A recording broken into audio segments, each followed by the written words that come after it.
नमस्कार प्यारे विद्यार्थियों, एक बार पुनः ऑनलाइन क्लास में आपका स्वागत है। आज हम देखेंगे अक्षांश और देशांतर रेखाएं क्या हैं।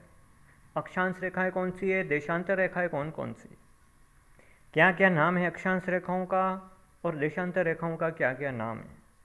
अक्षांश रेखाएं क्या काम आती है और देशांतर रेखाओं का क्या उपयोग है और ये होती क्या है, विशेष करके उस पर चर्चा की जाएगी। तो सबसे पहले चैनल को सब्सक्राइब करना ना भूलें, साथ में बेल आइकन दबाइए ताकि आपको प्रत्येक वीडियो का जैसे अपलोड किया जाएगा नोटिफिकेशन मिलेगा। चलो शुरुआत करते हैं। अक्षांश, आपने ग्लोब देखा होगा। पृथ्वी का एक छोटा प्रतिरूप होता है ग्लोब। जो ग्लोब होता है उसके अंदर जो आड़ी लाइनें खींची हुई होती है उसको अक्षांश कहा जाता है, और समान अक्षांश वाले बिंदुओं को मिलाकर के खींची गई रेखाओं को अक्षांश रेखाएं कहते हैं। ये पूरब से पश्चिम की ओर खींची जाती है अक्षांश रेखा। तो आपको ध्यान में रखना है, जो आड़ी रेखा होती है वो अक्षांश रेखाएं कहलाती है। अब ग्लोब पर जो आड़ी रेखाएं होती हैं उनके अलग अलग मान होते हैं, 0 से लगा करके 90 तक। तो ये ग्लोब के बीचों बीच की जो रेखा है वो 0 डिग्री अक्षांश रेखा होती है, उसको कहा जाता है भूमध्य रेखा। क्या कहा जाएगा? भूमध्य रेखा। अब भूमध्य रेखा से उत्तर में उत्तरी गोलार्ध और दक्षिण में दक्षिणी गोलार्ध कहलाता है। तो भारत की स्थिति देखी जाए तो भूमध्य रेखा से उत्तर में,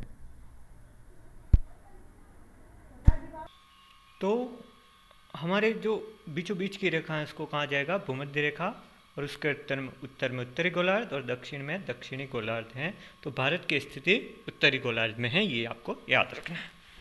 तो 0 डिग्री अक्षांश, उसको क्या कहेंगे? भूमध्य रेखा, ये बीचों बीच वाली रेखा।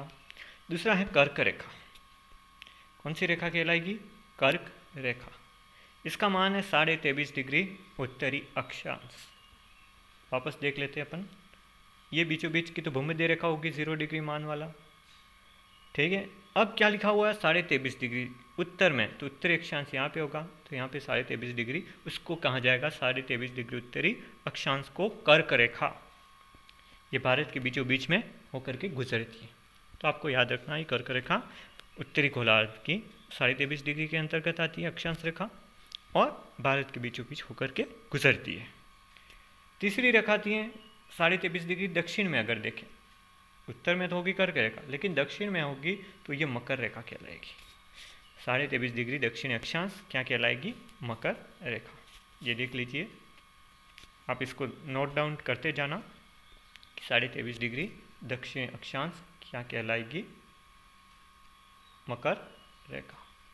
ये भूमध्य रेखा होगी, ये कर्क रेखा होगी, और इधर दक्षिण में मकर रेखा 23.5 डिग्री। तो 23.5 डिग्री दक्षिण अक्षांश को कहा जाएगा मकर रेखा। एक होती है आर्कटिक रेखा, ये 66.5 डिग्री उत्तरी अक्षांश में होती है। ये 66.5 डिग्री देख लीजिए, ये उत्तरी अक्षांश, उसको कहा जाएगा आर्कटिक रेखा। इसी तरह 66.5 डिग्री दक्षिण अक्षांश होगी इधर, तो इसको कहा जाएगा अंटार्कटिक रेखा। क्या कहलाएगी? अंटार्कटिक रेखा। तो आपको ये याद रखना, 66.5 डिग्री दक्षिणी अक्षांश को कहा जाएगा अंटार्कटिक रेखा। उसी प्रकार ध्रुवों पर सबसे लास्ट में 90 डिग्री आएगा, तो ये 90 डिग्री उत्तर में है तो उत्तरी ध्रुव कहलाएगा।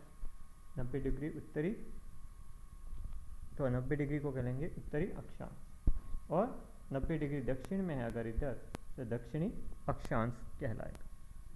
तो दक्षिण अक्षांश क्या कहलाएगा? दक्षिणी ध्रुव। उत्तरी अक्षांश है 90 डिग्री, तो उत्तरी ध्रुव होगा, और दक्षिण में है तो दक्षिणी ध्रुव होगा। तो इस तरह ये कुछ मुख्य कर्क रेखाओं के नाम थे जो बहुत ही महत्वपूर्ण है परीक्षा की दृष्टि से। तो आपको इसको याद रखना है, अच्छी तरह से याद रख लीजिए, इसको नोट डाउन कर लीजिए, क्योंकि बहुत सारे कंपटीशन में ये पूछा था डायरेक्ट कि आर्कटिक रेखा किसे कहा जाता है, अथवा आर्कटिक व्रत कहते हैं इसको। आर्कटिक व्रत कौन सा? तो 66.5 डिग्री उत्तरी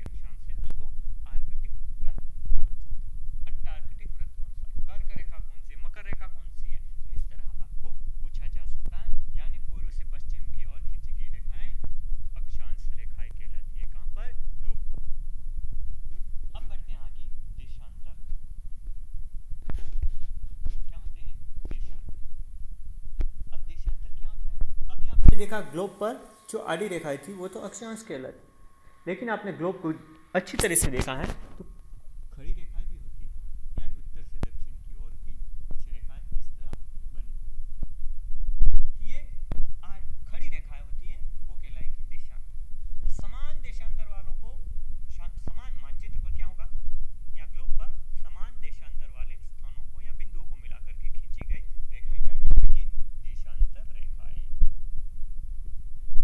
अक्षांश रेखाएं कितनी थी, 90 उत्तर में और 90 दक्षिण में, यानी 180 थी।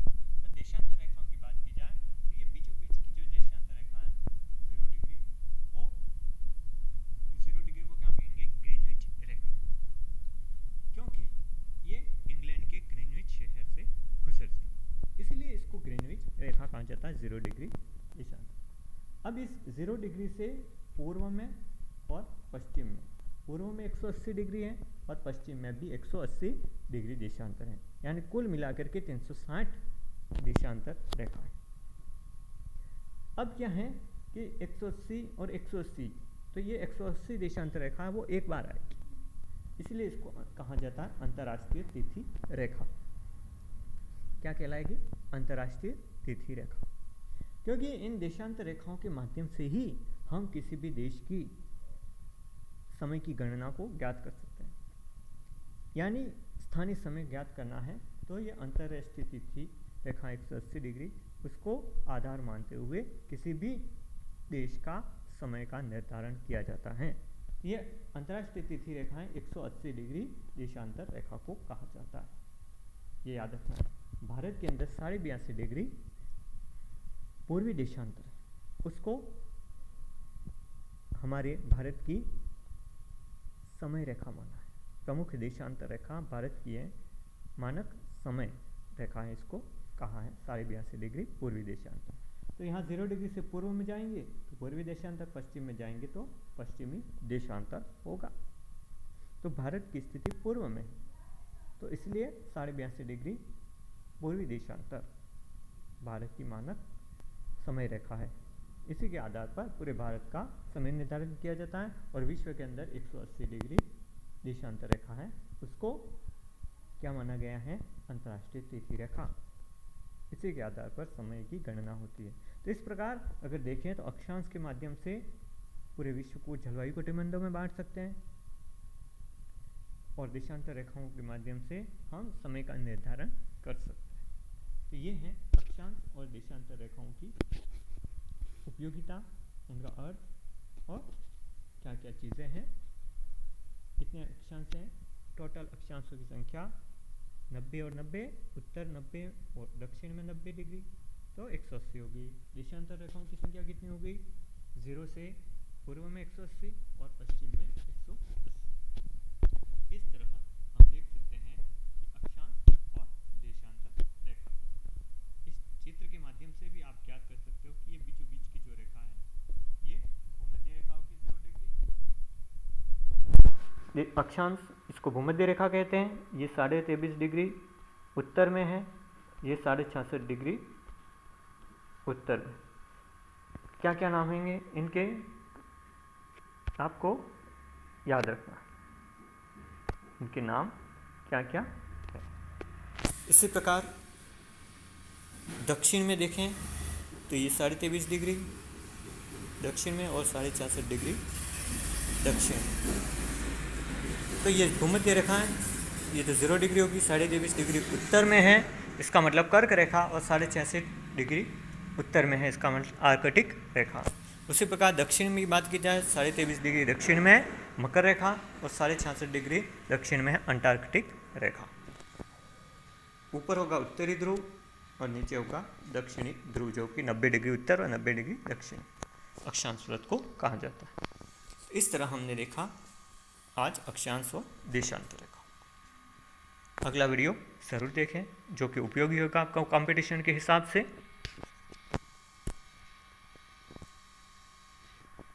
थैंक यू, पढ़ते रहिए।